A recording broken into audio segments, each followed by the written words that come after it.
Bonjour et bienvenue à vous pour cette 30e édition du prix Bayeux-Calvados Normandie des correspondants de guerre et cette 28e édition du prix des lycéens et apprentis de Normandie.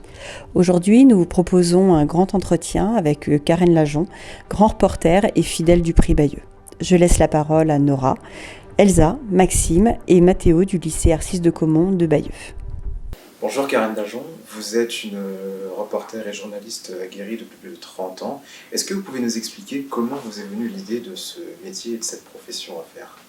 Comment ça m'est venu En fait, j'ai toujours voulu être journaliste.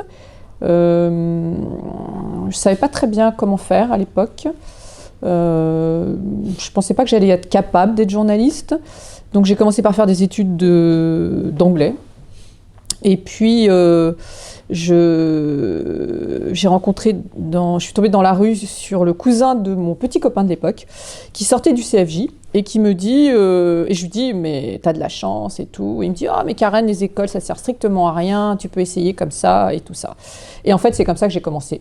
Voilà, j'ai commencé par, j'avais une amie, j'étais étudiante à l'époque, je travaillais à la documentation de Time Magazine et cette amie avait un ami qui était grand reporter au Journal du Dimanche et j'ai commencé par faire un stage non rémunéré et je suis rentrée donc au JDD en 86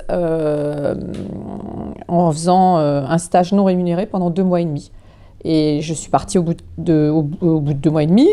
15 jours après, le chef du service politique m'a rappelé en me demandant est-ce que tu veux piger ? Je dis bah oui. Et voilà. Et je suis restée et j'ai fait tous les services avant d'aller au service société où je voulais faire du fait divers et qui était un préambule ensuite à la correspondance de guerre. Voilà. Donc vous nous avez parlé de vos études, vous les avez fait dans le journalisme du coup ou non, pas du tout. Complètement autre chose? Non, j'ai laissé tomber, j'ai même pas terminé ma licence d'anglais et j'ai commencé je suis de la génération où on pouvait encore commencer sur le tas, où on avait encore, en tout cas à Paris c'était encore possible. Aujourd'hui, c'est plus possible. Si vous allez vous installer à l'étranger, mais sur Paris, ça me paraît très compliqué. Il faut vraiment du bac plus 5-6. Voilà, donc quand il y a quelques années, j'ai donné des cours à l'IPJ de Dauphine, ça m'a fait marrer parce que, évidemment, j'ai pas fait d'école et je me suis retrouvée à donner des cours. J'ai trouvé ça assez comique. Mais voilà, non, j'ai de la chance dans ce sens que ma génération pouvait commencer comme ça, quoi. Voilà. Aujourd'hui, c'est compliqué. C'est beaucoup plus compliqué. Quels souvenirs gardez-vous de vos premiers reportages et de vos premières expériences dans le monde du journalisme ? Globalement, de toute façon, moi, ça a été 40 ans de plaisir donc, et de souffrance, parce que c'est aussi, les deux vont ensemble. Hein, mais j'ai commencé, donc, je vous l'ai dit, par ce qu'on appelle le fait de société, parce que ça a été réhabilité au moment où j'ai commencé par Libération, qui a cessé de dire que c'était les faits divers, mais comment dirais-je, à parler de faits de société. Et j'ai plein de souvenirs super, d'avoir rencontré des gens incroyables, d'être tombée sur des histoires de dingue. Ça m'a mis le pied à l'étrier pour ma passion qui est le polar, puisque je passe mon temps à lire des polars. Donc j'ai trouvé qu'il y avait des tas de corrélations. J'ai trouvé que la réalité dépassait beaucoup la fiction les 3/4 du temps. Et du coup, ça m'a beaucoup plu au début. Et après, ça a été le tremplin pour quelque chose d'un peu plus sérieux, parce que je voulais faire... c'est pas sérieux, c'est pas le bon terme d'ailleurs. Mais j'ai terminé le fait de société par ça s'est passé dans la banlieue parisienne. C'était un samedi, donc le jour de bouclage, donc c'était important pour nous. Et on m'envoie avec un photographe parce que y a un forcené qui tire de sa fenêtre un peu partout. Donc on fait tous les étages. Le photographe voit dans quel bâtiment on devrait aller pour qu'il ait une possibilité et la chance de faire une photo, éventuellement du gars qui tire. Et donc on va à l'étage, je me souviens plus de l'étage, c'était en hauteur et tout ça, on tape aux portes et tout ça, et il y a une jeune femme qui nous ouvre, très bien, très bien, enfin habillée tout à fait bien et tout, et elle nous dit ok, vous pouvez rentrer, ce qui permettait au photographe de se placer à la fenêtre pour avoir la vision de l'autre fenêtre où était le forcené. Et on rentre, et il se trouvait que c'était la chambre de sa fille, je pense que c'était une fille. Et là, je reste complètement estomaquée parce que l'appartement est vide, en fait. Là, il y a une cuisinière dans la cuisine, parce qu'on passe par la cuisine. Et la chambre est vide, il y a juste un matelas par terre avec les vêtements de l'enfant pliés, très bien, mais tout est clean, tout est bien. Et je ressors de comment dirais-je, cette histoire qui avait pas grand intérêt en plus, mais bon, c'était l'actu, il faut couvrir l'actu. Et je me dis, c'est fini, j'arrête le fait divers. Moi, l'injustice comme ça, je comprends pas. Je veux passer à autre chose, je veux passer à quelque chose de... Je veux savoir au moins pourquoi les gens souffrent, et la guerre, au moins, je sais pourquoi. Voilà, les gens reçoivent des bombes sur la figure, ils souffrent, je comprends. L'injustice sociale, ça m'a sidérée. Alors ça faisait longtemps que j'en faisais, ça faisait plusieurs années. Alors est-ce qu'il y a eu... C'était un peu l'histoire de trop. J'ai pas compris. Je trouvais qu'il y avait c'était totalement paradoxal. Cette jeune femme était bien mise et elle vivait clairement dans le dénuement. Ça m'a complètement choquée. Et je me souviens très bien être descendue.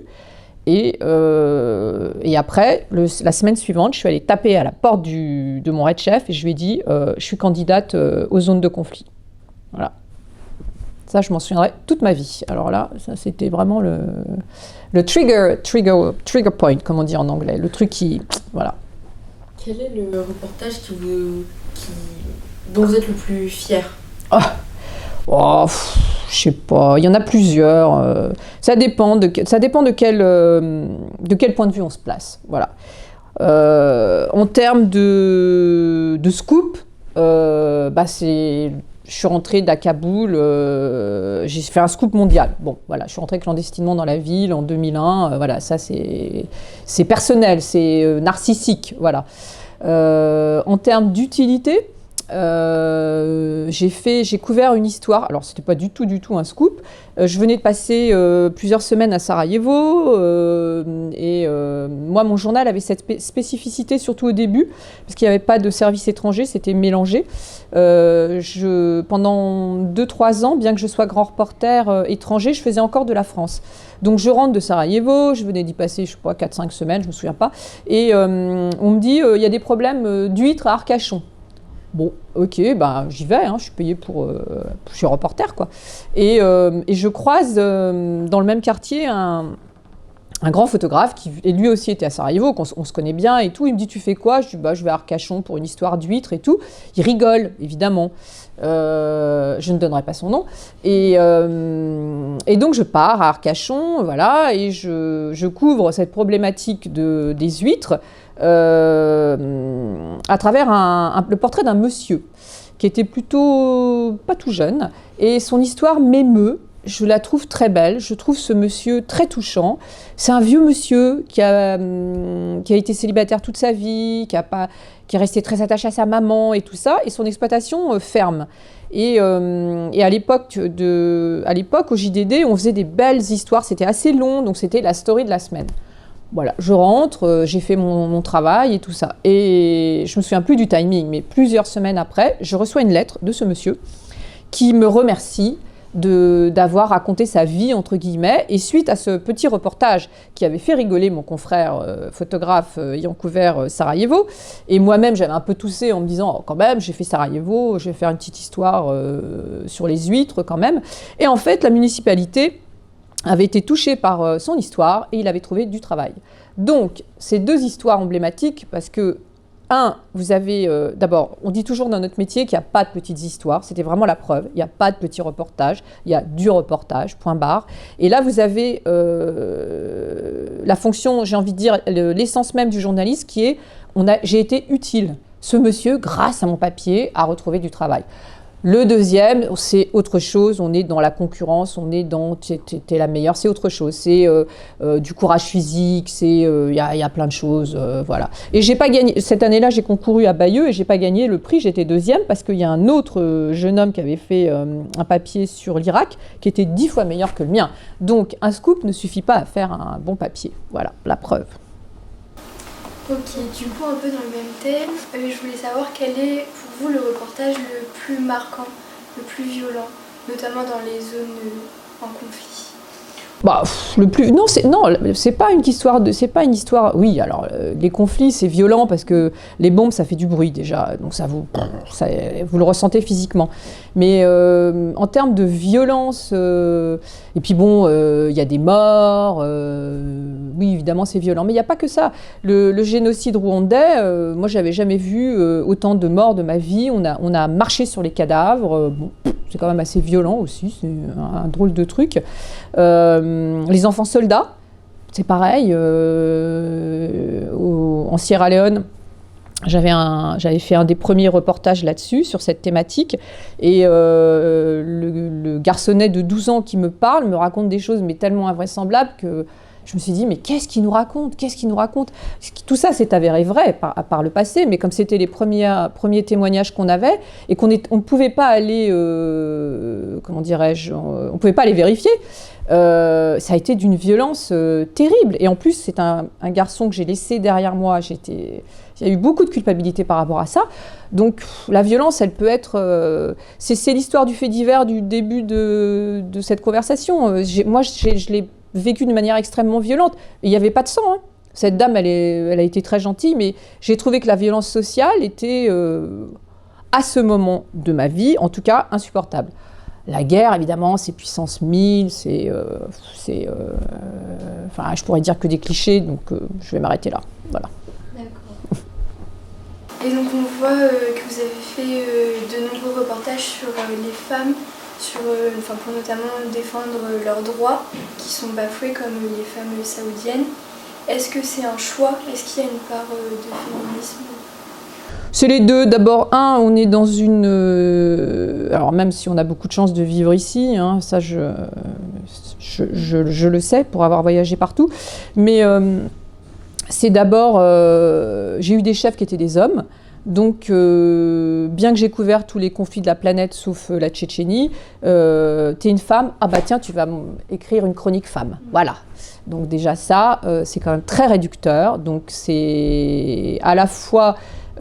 consenti et subi, c'est les deux. C'est-à-dire, évidemment, j'ai un tropisme parce que je suis une femme et que je trouve toujours bien de parler des femmes c'est pareil, derrière, il y a toujours cette idée d'être utile, de se dire, voilà, on prend pas forcément parler des plus connus d'ailleurs, mais des inconnus. Moi, j'ai tenu une chronique pendant longtemps sur des inconnus et je trouvais ça plutôt bien, des femmes qui font des tas de choses et qui sont pas, je sais pas moi, Léa Salamé ou je sais pas qui, ou Christine Lagarde et tout ça. Il y a plein de jeunes femmes dans la vie qui font des tas de choses intéressantes.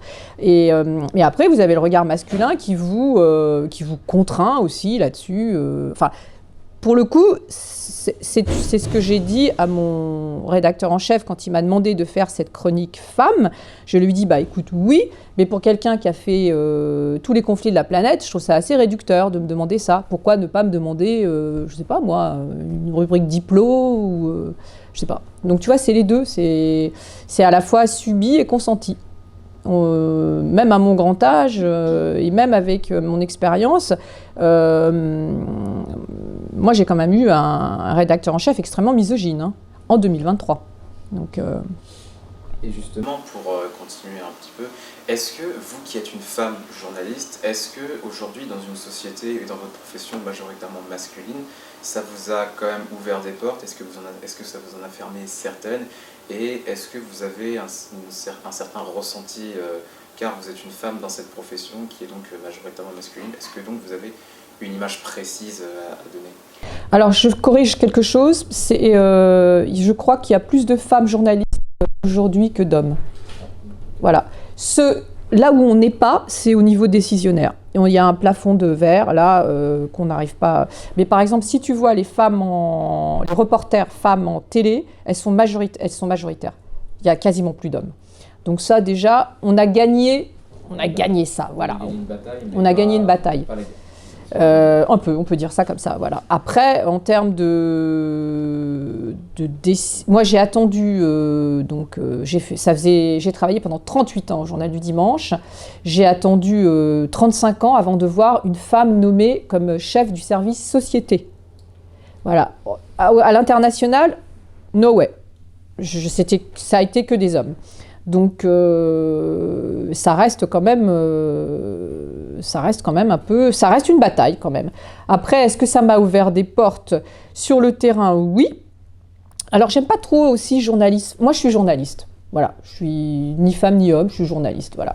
Il se trouve que je suis quand même genrée, pour aller dans un terrain extrêmement touchy. Et il se trouve que dans les pays arabo-musulmans, c'est un avantage. Parce que vous avez toute la sphère féminine à laquelle vous avez accès. Ce qui n'est absolument pas le cas des hommes. Les hommes n'iront jamais dans un sauna pour femmes, dans un coiffeur pour femmes. Ça, c'est impossible dans le monde arabo-musulman. Donc, de ce point de vue-là, moi, je trouve que ça a toujours été un avantage. Hein. Après, la misogynie, elle est universelle. Moi, je considère que c'est une question de degré. Pour moi, tous les hommes sont misogynes, c'est juste une histoire de degré. Voilà, il y en a, c'est beaucoup, d'autres, c'est pas beaucoup, d'autres, c'est on peut s'arranger, et d'autres, c'est on n'arrivera à rien. Voilà. Donc, ça dépend un petit peu quand même de la personne que vous êtes en face. Bien sûr, bien sûr. Et même chez les militaires, aujourd'hui, j'ai envie de dire, ils font avec la gente féminine. Hein, donc, et il y a des consoeurs, des jeunes consoeurs qui sont courageuses. Enfin, je veux dire, je trouve que ça reste finalement beaucoup plus compliqué at home, à la maison, j'ai envie de dire, dans les rédactions, avec cette histoire de plafond de verre, où là, on touche au vrai pouvoir et les hommes ne sont pas prêts à le lâcher. Hein. Ça, c'est compliqué. Hein. En tant que femme, est-ce que ça a été facile de lier votre vie professionnelle avec votre vie privée? Alors moi, je fais partie de la génération où ça a été plus compliqué que la nouvelle. Et la nouvelle étant, j'ai envie de dire, plus intransigeante que la mienne, avec moins de culpabilité sans doute. Elle a bien raison d'ailleurs. Et donc, ça n'a pas été mon cas, mais les femmes de ma génération, elles ont dû choisir entre vie privée, vie professionnelle, ça c'est clair. Moi, j'ai eu de la chance. J'ai trouvé un monsieur qui a supporté mes voyages. Et donc, nous avons un fils ensemble et qui va très bien. Et qui, comment dirais-je, finalement aimait bien que sa maman parte en voyage. Surtout quand je partais aux États-Unis, que je lui ramenais des Nike. Alors là, il a trouvé ça très très bien. Et donc, c'est compliqué dans ce sens qu'il y a une espèce de culpabilité qu'on nous transmet, là, qui est inconsciente, mais qui est là, hein, de toute façon. Mais je trouve que les jeunes générations se dépatouillent de ça un peu mieux que nous, quand même. Et puis, les hommes font des progrès. Hein. Maintenant, les jeunes femmes, elles disent « moi, c'est comme ça et pas autrement ». Voilà. Donc, c'est un peu mieux, quand même. Mais ça reste pas simple à titre individuel. Moi, quand je partais, j'éprouvais énormément de culpabilité avant de monter dans l'avion. Par contre, une fois que j'étais dans l'avion, ça y est, tout partait. Mais le process avant est un peu compliqué. C'est quand même, machin, tu pars beaucoup, c'est des zones de guerre, gna gna gna. Enfin, ça tourne hein, quand même. Hein. Et donc, ça reste un truc un peu, pas simple. Mais je me dis que les hommes, ça doit être pareil. Je sais pas, peut-être qu'ils le vivent de la même manière, sauf qu'ils en parlent pas. Je ne sais pas. On voit aujourd'hui que les journalistes sont une cible et que la liberté de la presse, elle est parfois remise en cause. Et donc vous qui pratiquez ce métier depuis plus de 30 ans, est-ce que vous avez remarqué une évolution depuis le début de votre carrière ? Oui, alors là encore, c'est une question de période, d'endroit, de pays. Quand vous allez dans un pays qui est une dictature, bon là le scénario il est très simple, c'est une dictature, donc forcément la presse c'est l'ennemi. Après sur les zones de guerre, il y a eu une évolution puisque au départ être journaliste c'était un peu on n'y touche pas et puis au fur et à mesure les journalistes sont devenus effectivement des cibles et je dirais que la dernière évolution c'est quand même dans les démocraties où là, ça devient, les États se crispent, puisque globalement, l'économie n'est pas très bonne. Et là, je parle de tous les pays, hein, toutes les grandes démocraties mondiales. Et là, ça devient compliqué. Dernier exemple en date, c'est la jeune femme qui vient de sortir de garde à vue ce matin. Donc c'est quand même... c'est des signaux envoyés par les États, et notamment pour le coup par l'État français, qui n'est pas très bon. Voilà. À mon avis, c'est une grosse alerte. Donc ça se dégrade. Mais justement, est-ce que vous, en plus de 30 ans de carrière dans votre métier et dans votre profession, est-ce que vous, dans votre profession, vous avez vu ou est-ce que vous avez connu une certaine évolution, voire même des révolutions dans la manière de traiter l'information ou de la décrire et de la transmettre? Alors, si tu parles de révolution, pour moi, la grosse révolution, et qui est catastrophique, négative, j'ai même pas de mots pour qualifier ça, ce sont les réseaux sociaux. Là, pour moi, c'est la révolution qui a tué mon métier, entre guillemets, puisque tout le monde s'est improvisé journaliste, tout le monde a confondu opinion et information. Et de ce point de vue-là, oui, là, c'est le gros changement de ces 15 dernières années. Et on a vu ça notamment au moment des Gilets jaunes, toutes ces histoires d'antivax, le complot, enfin bref, je pourrais te citer 40 000 exemples où on confond opinion et journaliste. C'est pas du tout la même chose. Donc de ce point de vue-là, oui, c'est une énorme révolution. Et là, pour le coup, ça touche les pays en paix, entre guillemets. C'est pas seulement... Il y a toujours un distinguo entre les démocraties où tout roule, apparemment, et puis les pays en guerre, où ça, c'est autre chose encore. C'est pas la même façon de comment dirais-je, de contrôler l'information. Pour moi, la grosse révolution, elle est là. Elle est que les gens mélangent tout, quoi. Enfin, tout le monde s'improvise journaliste, voilà. Et le journaliste, c'est un métier. C'est un métier particulier, c'est pas le même métier que tout le monde, mais ça reste un métier. Et un métier avec des règles, il y a des choses qu'on dit, des choses qu'on ne dit pas, des choses qu'on fait, qu'on ne fait pas. Voilà. Le point de vue, tu as un point de vue sur les vaccins, j'ai envie de dire, si tu es journaliste, tu n'as pas à le donner. Voilà. Tu n'as pas à donner ça, tu dois dire ce que fait un vaccin, ce que ça ne fait pas, mais tu n'as pas à dire vous êtes fou si vous le prenez. Voilà. C'est pas du tout le rôle du journaliste, hein. Ces dernières années, tout le monde se mélange les pinceaux, hein. Donc, Après, il y en a certains qui ont quand même un certain professionnalisme, je dirais, sur les réseaux pour nous transmettre l'information. Donc il n'y a pas quand même que du négatif à traiter et à percevoir sur les réseaux, même si je peux comprendre que c'est tuer votre profession. Certains font quand même magnifiquement bien le travail que vous pouvez faire sur le papier, mais nous, ils nous le retransmettent sur l'écran. Mais c'est pas des journalistes, je sais pas de qui tu parles là. Vous connaissez par exemple Hugo Décrypte? Oh oui. Nous, c'est le premier exemple qu'on a en tête pour retransmettre une information, pour faire des débats, de la chronique. Il donne pas vraiment son avis sur la question et sur les sujets qu'il traite, mais au moins il nous fait passer des informations et il peut nous faire réagir sur certains faits que l'on peut ne pas connaître ou que l'on voudrait découvrir. Et dans lequel visiblement tu trouves ton compte et il te parle comme tu souhaites qu'on te parle. Et par exemple, moi qui représente l'ancienne presse, entre guillemets, on a perdu le contact avec les jeunes, ça c'est clair. Donc oui, je vois ce que tu veux dire. Ouais. De ce point de vue-là, évidemment, c'est pas négatif, bien évidemment. Après, les réseaux sociaux sont pas comment dirais-je, c'est pas tout mal, hein, c'est pas ça que je veux dire. Hein, mais je trouve par exemple que le côté magnifique des réseaux sociaux, c'est que c'est une fenêtre vers l'extérieur et c'est très important dans les pays fermés. En Iran, en Afghanistan, vous vous rendez pas compte, mais quand quelqu'un est là-bas dans son trou à rats et qui peut communiquer avec quelqu'un qui habite à l'extérieur, mais c'est la liberté. Dans les démocraties, il y a une utilisation des réseaux sociaux qui est extrêmement compliquée, j'ai envie de dire, et donc je suis plus mitigée par rapport à l'utilité des réseaux sociaux, voilà. Mais évidemment que ça n'est pas acheté, mais comme ChatGPT, hein, c'est pareil, hein, nouvelle. Alors ça, c'est la prochaine révolution qui va encore une fois tuer mon métier, entre parenthèses.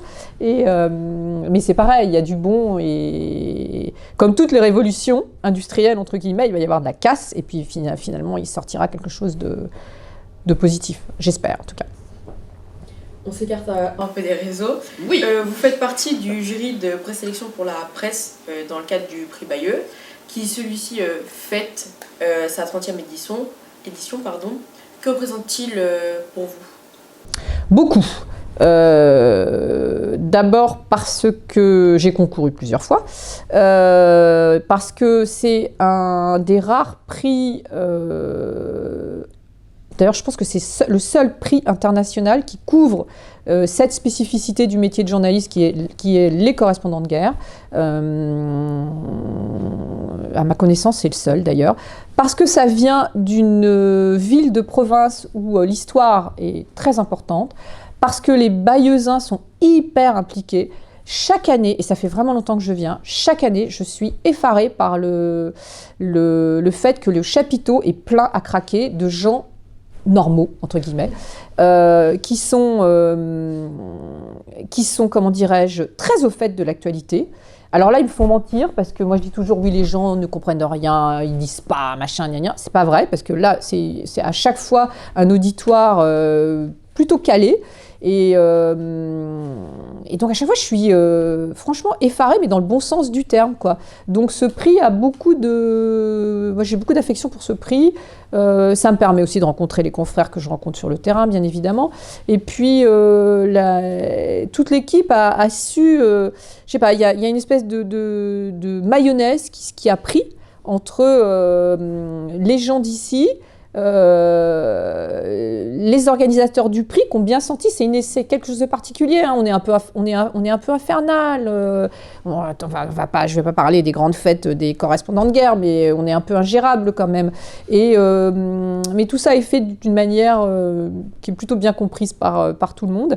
Donc j'ai beaucoup d'affection et d'estime aussi, parce que c'est aussi un des rares prix qui est basé sur l'anonymat. Alors c'est pas complet, parce qu'évidemment, moi je suis dans le préjury presse écrite, donc je ne lis pas tout quand même, mais parfois, évidemment, je reconnais la copie d'un tel et d'un tel. Mais c'est basé sur l'anonymat, et donc je trouve que de ce point de vue-là, le prix a de la valeur, ce qui n'est pas le cas du prix Albert Londres, on sait très bien qui a fait quoi.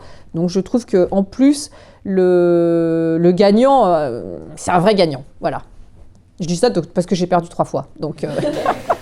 On voit bien que le prix Bayeux vous tient vraiment à cœur.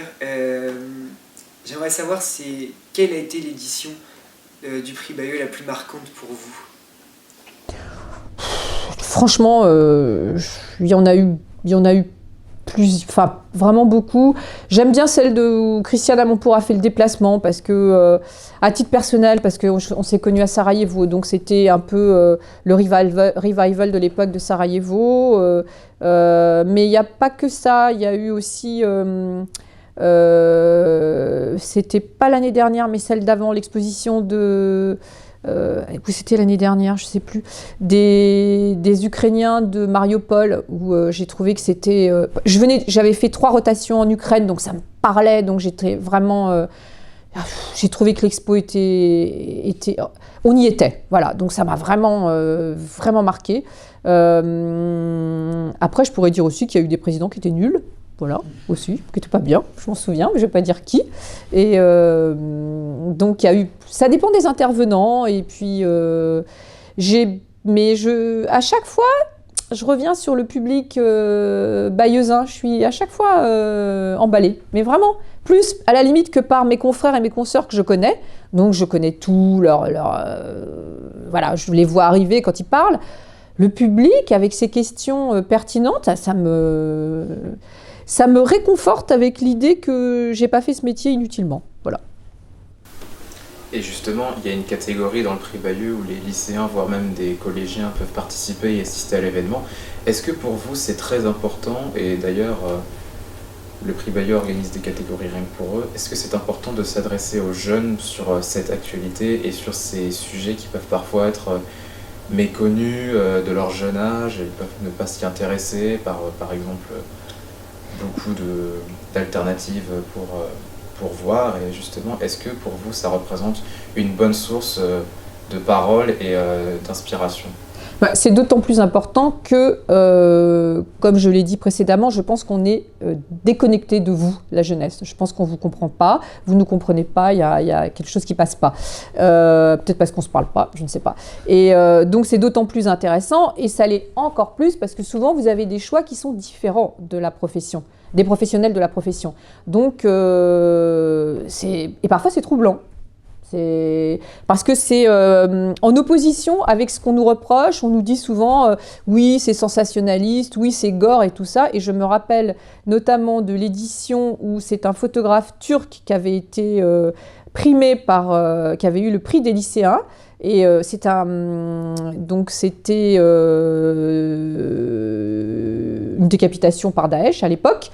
Ça avait été des débats infinis chez les professionnels de la profession qui avaient estimé que c'était un scandale que le sujet était sélectionné, soit arrivé en finale. Et les lycéens, ils ont voté pour.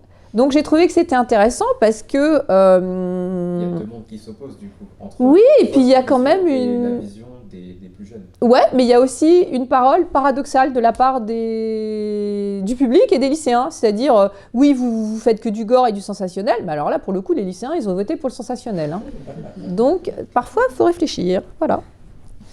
Une dernière question pour vous. Quel conseil donneriez-vous à un jeune qui voudrait se lancer dans le journalisme ? Oh mon Dieu. D'aller à l'étranger. Si vous voulez faire ce métier entre guillemets de grand reporter, il faut aller s'installer à l'étranger. Je pense que pour moi c'est la voie royale classique, c'est vous faites un bac plus 5, 6, Sciences Po, une école de journalisme et voilà. Et après vous allez 8 heures devant un ordinateur. Je ne sais pas si c'est votre rêve, moi ça ne serait pas le mien, mais bon. Après si vous vraiment vous y croyez encore et que vous êtes prêt à vivre de pommes de terre, vous allez vous installer dans un pays en guerre à l'étranger. Pour moi c'est la seule solution aujourd'hui. Hein. Et sans garantie de réussite en plus, parce que si je pense au conflit de l'Ukraine, qui est archi couvert, quand j'y suis allée, il y avait énormément de jeunes et de jeunes journalistes qui m'ont fait un tableau de leurs revenus absolument apocalyptique. Enfin, je remercie le ciel. Non, je suis très mécontente d'avoir mon âge, mais je remercie le ciel de ne pas avoir le leur quand même, parce que je pense qu'à l'époque où ceux qui ont démarré sur le tas comme moi à l'étranger, ils ont mieux gagné leur vie que les jeunes aujourd'hui. Je pense que c'est quand même une profession très compliquée, voilà, pour gagner sa vie. Peut-être que ce sera comme à l'époque d'Albert Londres, vous faites un métier, puis vous en faites un deuxième, vous êtes journaliste à côté, voilà, mais il y aura 2 métiers. Vivre uniquement de ça, ça me paraît difficile. Hein. Bon, je ne suis pas du tout optimiste, je suis désolée.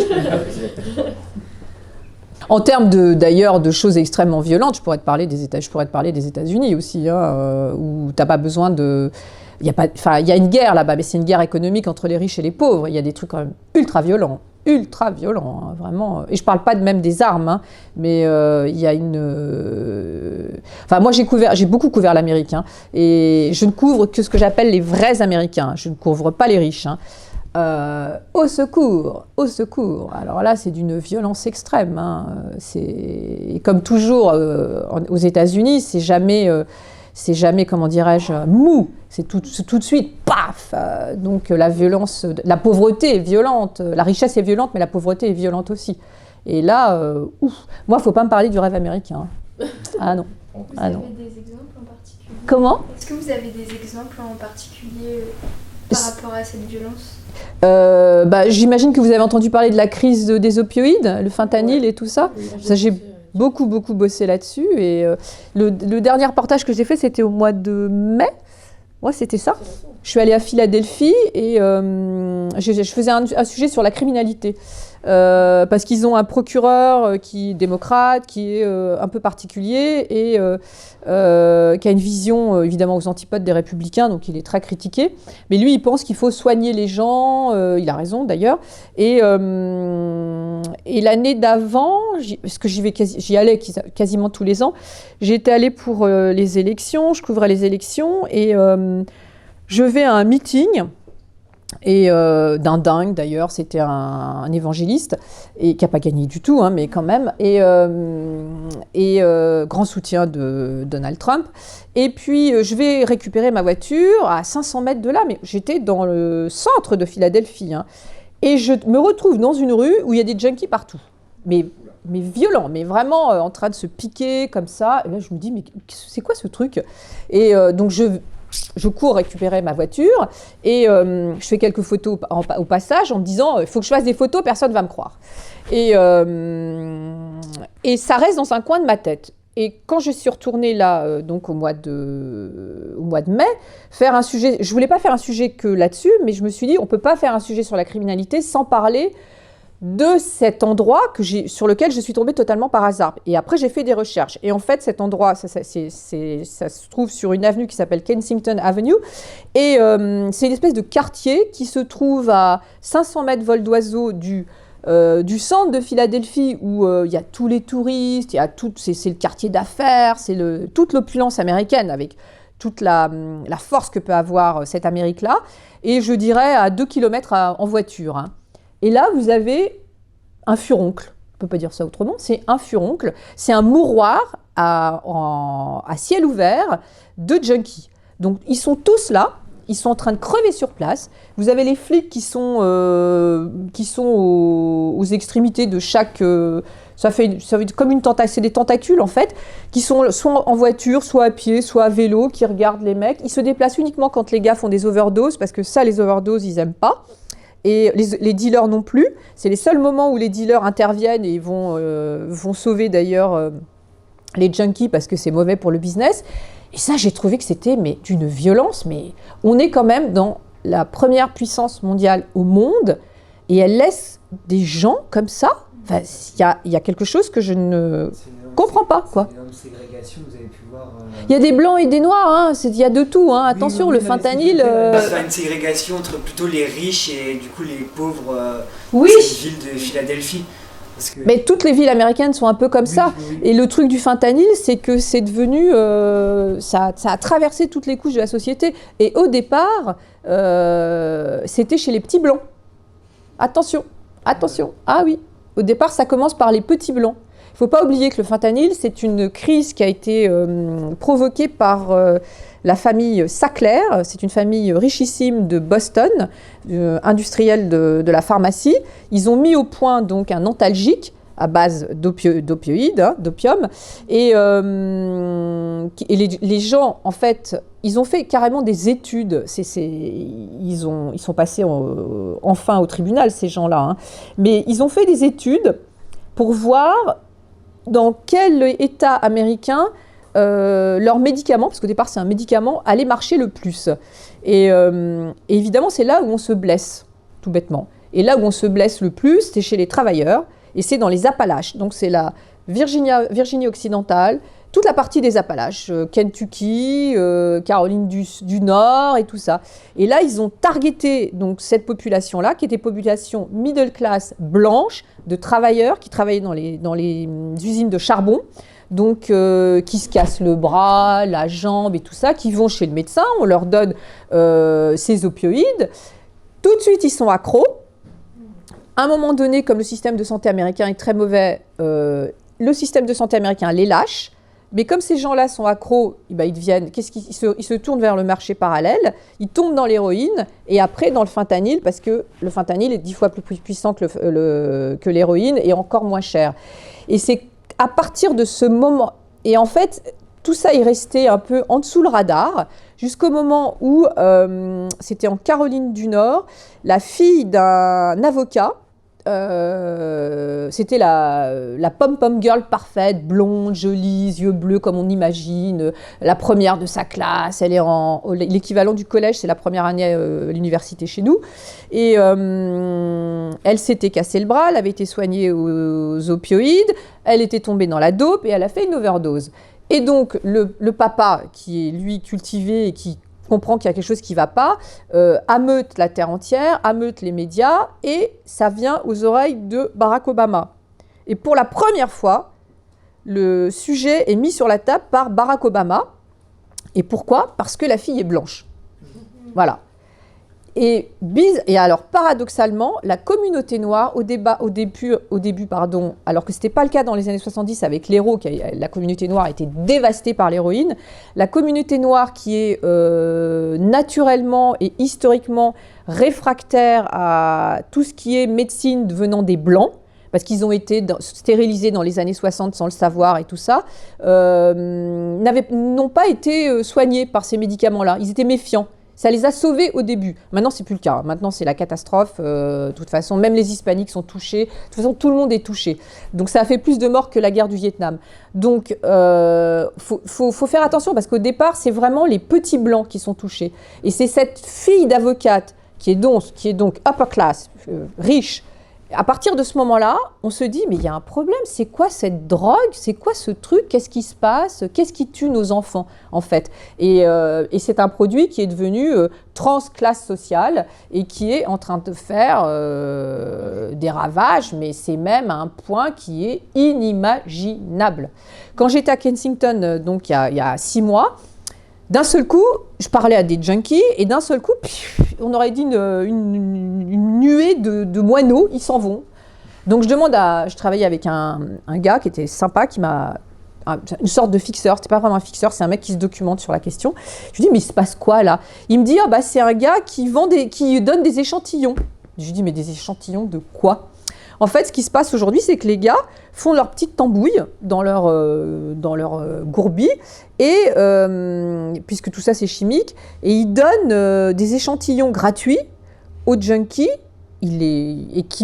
comme ça, les mecs viennent et se disent tiens c'est pas mal, et ils reviennent après en acheter. C'est-à-dire que l'Amérique, elle en est venue à ça.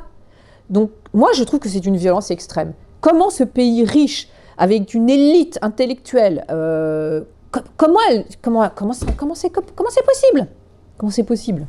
Et la famille Sackler, elle a essayé de vendre en Europe, elle a commencé par l'Allemagne. Et alors, je croise des doigts, je touche du bois, tout, c'est que la législation allemande est drastique avec tout ce qui est médicaments, et ils se sont cassés le nez.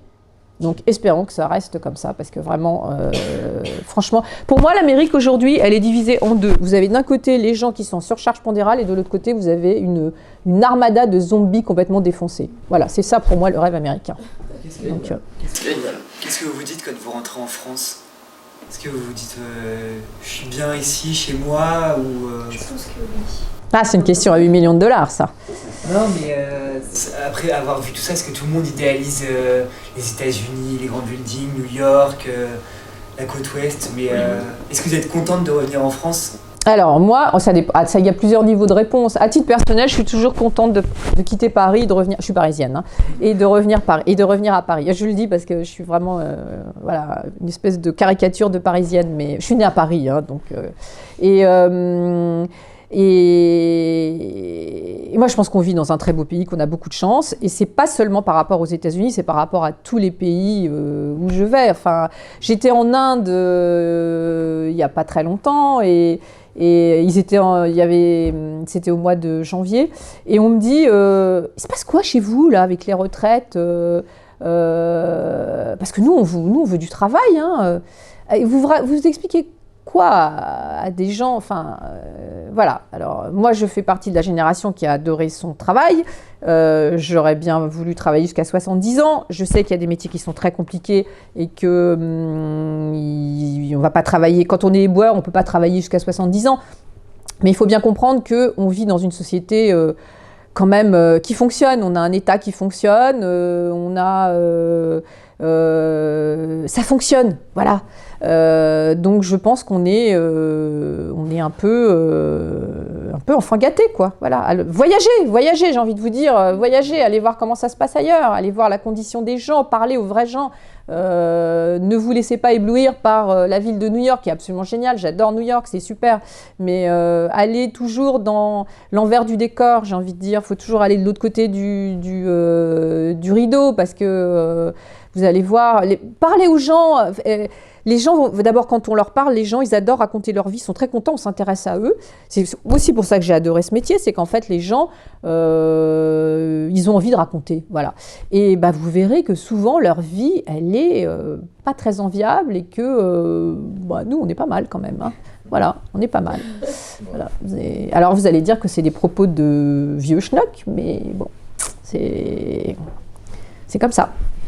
Moi, c'est comme ça que je vois les choses, hein. Je trouve que... Et en tant que femme, alors là, pour terminer sur une note féminine, je pense qu'on a beaucoup de chance d'être née de ce côté-là de la barrière. Voilà.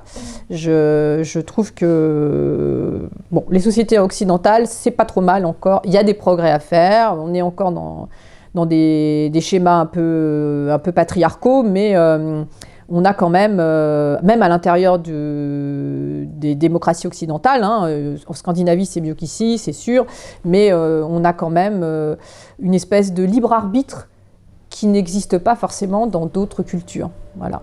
Où là, c'est plus compliqué. J'ai une dernière petite question. C'était juste pour savoir comment se passait une journée dans la peau d'un journaliste, donc lors d'un reportage, et comment vous travaillez et avec qui? Alors, ça dépend. Alors moi j'étais reporter, hein, donc en gros j'étais disponible. Enfin c'est comme ça que j'ai vécu mon métier. Tout le monde n'est pas comme ça, mais moi je l'ai vécu comme ça. J'étais disponible H24 et 7 jours sur 7. Hein. Donc je pouvais arriver à la rédaction le matin et on me dit tu t'en vas dans l'après-midi à l'autre bout du monde. Donc ça veut dire que il faut une disponibilité constante, permanente, voilà. Et après sur place. En fonction de l'endroit où tu es, soit tu travailles seul, soit tu travailles avec un photographe. Ça dépend des rédactions, ça dépend des coûts aussi. Tout ça, ça a beaucoup changé. À une époque, je travaillais tout le temps avec un photographe. Après, pour des réductions de coûts, je ne partais plus avec un photographe, mais j'utilisais les photographes sur place. Et après, même ça s'est tari. Voilà, et dans un deuxième temps. Alors aux États-Unis, par exemple, je n'ai jamais travaillé avec ce qu'on appelle le fixeur. J'imagine que c'est un nom qui vous dit quelque chose. C'est quelqu'un qui vous aide, to fix en anglais, ça veut dire arranger les choses et tout ça. Donc c'est pour ça qu'on appelle ça un fixeur. Et c'est quelqu'un qui va vous aider dans votre travail. Donc comme je parle couramment en anglais, aux États-Unis, tout ce qui est l'Angleterre, les pays anglophones, j'ai pas besoin de fixeur. Mais dans d'autres pays, par exemple, je sais pas, en Iran, moi je parle pas farsi, donc là on a besoin de ce qu'on appelle un fixeur. Et en général, tu travailles donc avec cette personne-là. Et ton travail, il est H24, tout le temps de ton reportage. Donc ça peut être 3 jours comme 5 semaines. Voilà. Ou même plus. T'en as même qui restent. Enfin, il y en a plus. Non, maintenant les rotations, c'est quand même 3 semaines, 1 mois maximum, quoi. Mais donc il faut pas penser en termes d'horaire, ça aussi il faut oublier, et de jours de congé. Voilà, vous en aurez quand vous rentrerez. Voilà. Et de vie sociale. Je sais que la vie sociale pour les jeunes, c'est très important. Là, vous oubliez votre vie sociale le temps du reportage. Voilà. Donc vous partiez le matin, vous ne saviez pas si vous alliez chercher Ouais. votre enfant à l'école le soir en fait. Voilà, exactement. Ouais. Ouais. Vous vivez un peu au jour le jour. Tout à fait. Je vis même dans l'heure, en fait. Dans le... Ouais. Et est-ce qu'il y a eu des moments où vous avez un peu baissé les bras, où vous vous êtes remise en question sur votre métier? Bien sûr, évidemment, c'est pas du tout... c'est les montagnes russes, ce métier, hein, bien évidemment. Il y a des fois, on est découragé. Il y a des fois, j'en ai eu marre de prendre l'avion. Je suis dans l'avion toutes les semaines. À une époque, j'ai traversé une période où je ne pouvais plus sentir l'odeur, même Air France a une odeur particulière. Je ne pouvais plus sentir ça. Ça m'indisposait. Donc, non, bien évidemment, il y a eu des moments où j'estimais que ma vie n'avait aucun sens, que ce que je faisais n'avait aucun sens. Voilà. Après, j'ai eu un gros problème médical. Et alors là, vous redémarrez. Parce que quand vous allez bien, vous dites « Ah ouais, mais la vie, c'est super. Ce que je fais, c'est génial. En plus, je me sens vachement bien maintenant et tout. » Donc, non. Puis en fonction aussi de l'âge de l'enfant, l'enfant a des attentes qui sont différentes à chaque âge. Donc ça aussi, ça influe sur la décontraction que vous pouvez avoir aussi dans vos déplacements. La façon dont le conjoint ou la conjointe le vit aussi, lui aussi ou elle aussi, il y a des moments, elle en a marre, ou il en a marre. Et donc forcément, c'est pas du tout... Mais c'est comme la vie, hein, c'est pas du tout... c'est pas un long fleuve tranquille, quoi. Pas du tout. Et à la fin de ma vie professionnelle, entre guillemets, ça fait quand même 40 ans que je suis journaliste, je suis très dubitative sur l'utilité de mon métier. Hein. Alors ça, j'ai couvert je ne sais pas combien de conflits, ils sont toujours là, les conflits, comme quoi, pas sûr que ça ait servi à quelque chose. Hein. Et je suis dubitative aussi sur l'intérêt réel des gens, de ce qui se passe ailleurs. Je ne sais pas. Tantôt, je me dis que les gens savent. La preuve, c'est que quand j'écoute le public bayeuxin, j'en reviens à ce public, je me dis, tiens, ils suivent. Et puis tantôt, je me dis, mais c'est pas possible, mais les gens, ils n'écoutent rien, ils lisent pas, machin. Enfin, c'est comme ça tout le temps. Voilà. Et c'est pas une question de classe sociale, hein, parce que moi, je vis dans un milieu privilégié, entre guillemets, et je peux vous dire que dans mon entourage, tout le monde ne lit pas un journal, hein, pas du tout, hein, ça n'a rien à voir. Hein, donc, c'est vraiment un truc... La relation avec la presse, elle est compliquée. Hein, on nous déteste, en même temps on nous envie, enfin bref, compliqué. Voilà, est-ce que j'ai répondu à toutes vos questions? Oui, merci beaucoup. Ça fait de rien. C'était, comment dirais-je, intéressant. C'était rigolo.